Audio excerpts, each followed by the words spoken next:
Allô tout le monde et bienvenue dans la classe virtuelle de Madame Julie. N'oublie surtout pas de t'abonner et de laisser un petit pouce en l'air. Et n'oublie pas d'activer la clochette de notification pour ne rien manquer. Place à la vidéo!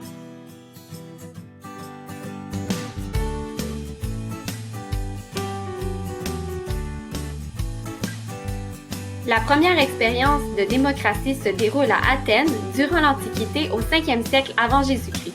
La Grèce est composée de plusieurs régions telles que l'Attique et le Péloponnèse. Athènes est située dans la région de l'Attique, tout près de la mer Égée.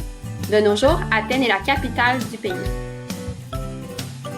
Plusieurs facteurs géographiques expliquent le développement commercial de la cité d'Athènes. Sa proximité avec la mer Méditerranée et la mer Égée lui assure des routes commerciales. De plus, le climat est propice à la culture des olives et des raisins. Toutefois, le territoire est pauvre en matières premières comme le bois et certains minerais. Athènes doit donc commercer pour obtenir ses ressources. Au 7e siècle avant notre ère, Athènes est gouvernée par une aristocratie. À cette époque, une guerre civile est sur le point d'éclater entre les riches et les pauvres. Afin de résoudre les conflits entre les deux classes sociales, un aristocrate nommé Solon met en place des réformes politiques accordant plus de pouvoir au peuple. Il s'agit des premiers pas vers la démocratie.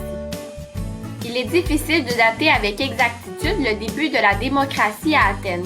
Cependant, il est possible de dater la fin de la première expérience de démocratie. En effet, suite à la mort d'Alexandre le Grand, Athènes et Sparte entrent en guerre contre la Macédoine.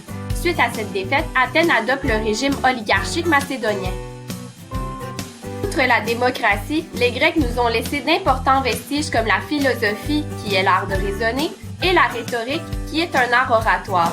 Des philosophes comme Socrate, Platon et Aristote enseignent ces disciplines aux jeunes garçons issus des familles aristocratiques athéniennes afin de les préparer à la vie politique. De nos jours, les dirigeants de plusieurs pays sont élus par le peuple. Dans un système démocratique, le peuple exerce un pouvoir directement ou par l'entremise de représentants qu'il choisit durant des élections. Au Canada, la démocratie fonctionne à plusieurs paliers, fédéral, provincial et municipal. Voilà, c'est ce qui conclut la leçon d'aujourd'hui. Pour en savoir plus, tu peux visiter les sites internet listés dans la barre de description. À bientôt pour une prochaine vidéo.